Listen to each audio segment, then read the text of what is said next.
할렐루야. 오늘도 새벽에 만난 하나님 오신 여러분들을 예수님의 이름으로 환영하고 축복합니다. 함께 기도하겠습니다. 하나님 감사합니다. 고난주간 오늘 넷째 날 목요일입니다. 하나님의 말씀으로 오늘 하루를 시작합니다. 예수님을 따르고자 하는 마음이 있고 우리의 삶에 변화가 있고자 하는 간절한 소망이 있습니다. 그러나 우리의 뜻대로 안 되고 우리의 계획대로 되지 아니하고 우리의 결단대로 우리가 만들어지지 않습니다. 우리는 너무 악하고 또 우리는 너무 약하고 또 우리는 하나님과 많이 떨어져 있는 것, 이것 때문에 우리와 하나님 사이의 괴리감으로 괴로워합니다.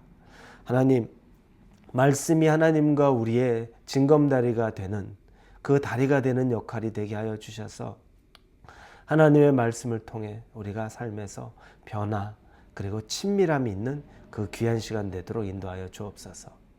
예수님의 이름으로 기도합니다. 아멘. 우리에게 주시는 하나님의 말씀은 사무엘상 5장입니다. 1절부터 8절까지의 말씀을 보겠습니다.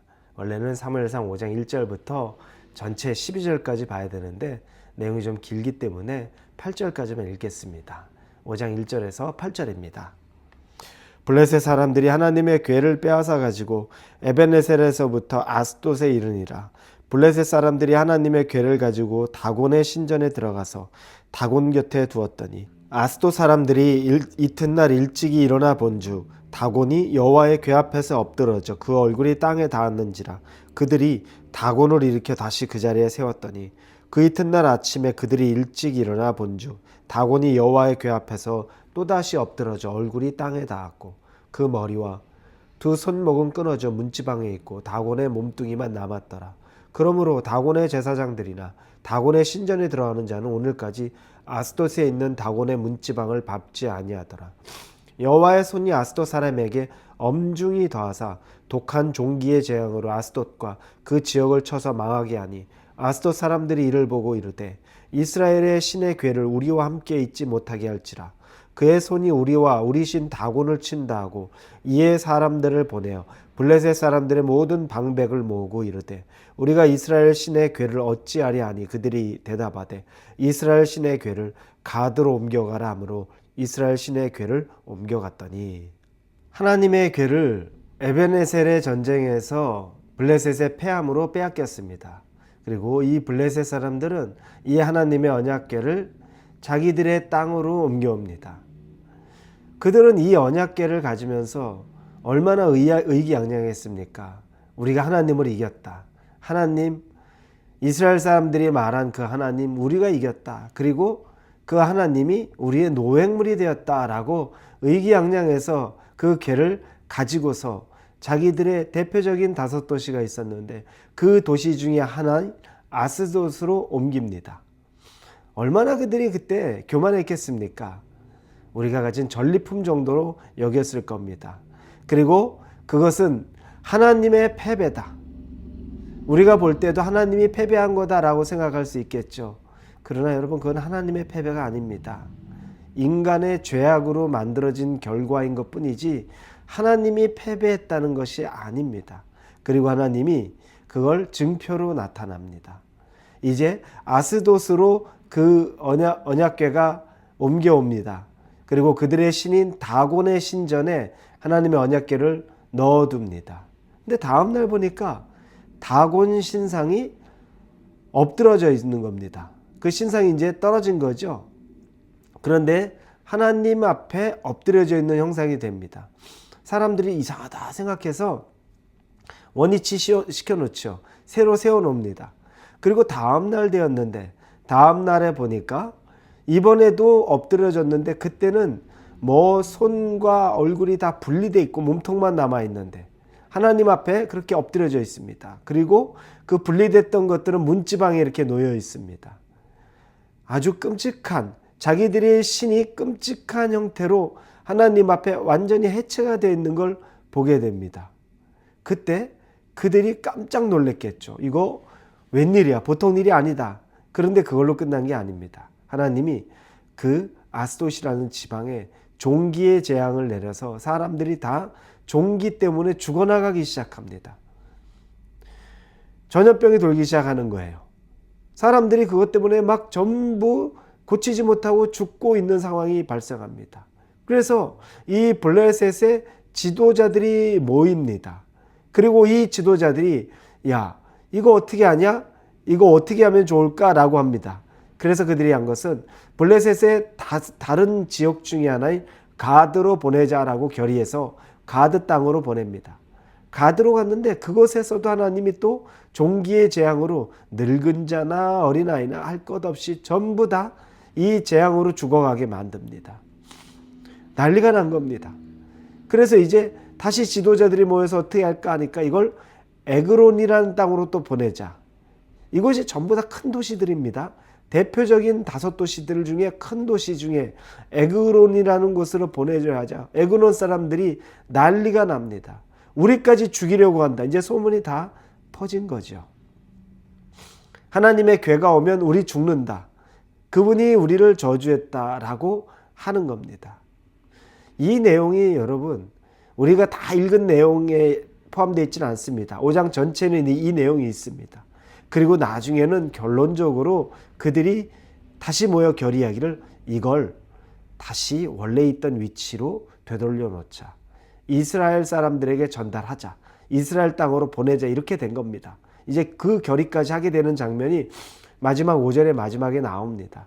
근데 왜 이 내용이 여기에 이렇게 나올까요? 하나님의 패배가 아니라는 걸 보여줍니다. 하나님이 무능해서 언약궤가 하나님이 빼앗긴 것이 아니라는 걸 하나님이 분명하게 보여주는 것이고, 그리고 하나님께서 그 일을 통해서 내가 패배한 것이 아니라 너희의 죄악으로 인해서 또 내가 너희에게 본보기로, 그 본보기 뭐겠습니까? 너희는 나에 대한 마음도 없고 사랑도 없고 내 뜻을 쫓으려는 마음도 없이 그냥 내 언약궤 이 외형만 갖다 놓으면 너희가 다 이루어질 거라고 생각하고, 그리고 전쟁에서도 승리할 거라고 스스로 착각하는 것들, 거기에 대해서 하나님이 옳지 않다라는 걸 가르쳐주기 위한 거죠. 언약궤가 와도 내가 너희와 마음을 함께하지 않으면 절대 너희는 이길 수 없다. 날 이용할 수는 없다. 라는 걸 보여준 겁니다. 그래서 일부러 전쟁에 지게 한 것이고 언약궤를 빼앗기게 한 그 극약 처방을 한 건데, 그러나 정작 하나님은 빼앗긴 곳, 그 블레셋 땅에 가서는 세상 사람들이, 블레셋 사람들이 넘보지도 못할 정도로 하나님의 능력을 보여줍니다. 여러분, 하나님은 단 한 사람의 이스라엘 백성 없이도 이런 일을 합니다. 한 사람의 하나님의 곁에 있는 사람 없이도 이 일을 하실 수 있는 분입니다.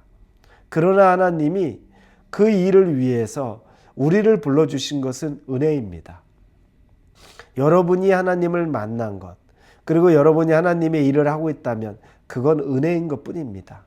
여러분의 능력이, 저의 능력이 대단해서 하나님에게 쓰임받는 것이 아니고, 또 반대로 내가 무능력하니까 하나님이 날 쓸 수 없을 거야, 그것도 착각입니다. 두 종류 다 똑같은 착각입니다. 내가 능력이 있어서 하나님이 나를 쓰는 것도 아니고, 내가 무능해서 하나님이 날 쓸 수 없는 것도 아닙니다. 하나님은 내가 능력이 있건 없건 아무 상관이 없습니다. 왜냐하면 능력은 하나님 그분 자체가 능력이기 때문에 우리가 능력이 있거나 없거나는 아무런 것이 되지 못합니다. 단지 하나님이 우리에게 기대하고 원하는 것은 하나님을 진심으로, 인격적으로 사랑하고 경외하고 쫓으려는 그 마음 하나 보신다는 겁니다. 그게 있는 사람이 하나님에게 온전한 쓰임을 받는 사람입니다.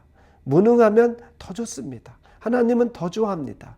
네 무능이, 그건 당연한 거야. 하지만 능력 주시는 자 안에서 내가 할 수 있다는 것, 내게 능력 주시는 자 안에서 할 수 있다는 것, 그걸 붙잡고 살아야죠.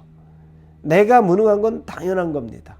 그러나 하나님의 능력을 구하는 사람이 하나님을 기뻐하죠. 설령 내가 능력이 좀 있다고 해서 하나님 앞에, 하나님 내가 세상의 능력은 있지만 하나님이 원하는 그런 사람 아닙니다. 그러니 제 능력이 나의 능력이 아니라 하나님의 능력만이 나타나기를 원합니다. 그런 사람 하나님이 또 쓰시죠. 그런 사람은 세상의 능력이 있어도 하나님이 그 위에 하나님의 능력을 더하여 주는 거죠. 자, 이걸 보니까 무능해서 하나님이 세상에 진 것이 아닙니다. 지금 이 세대의 교회가 위기를 겪고 있습니다. 이 위기가 하나님이 무능해서 생긴 위기일까요? 아니죠.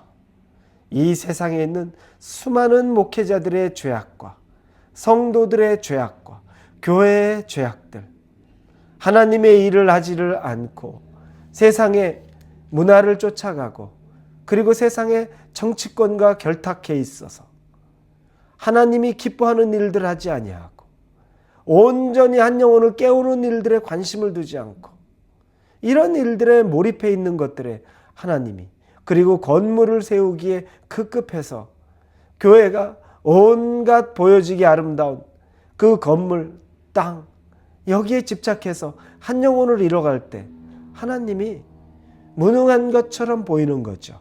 왜냐? 능력을 보여주지 않기 때문에 그렇습니다.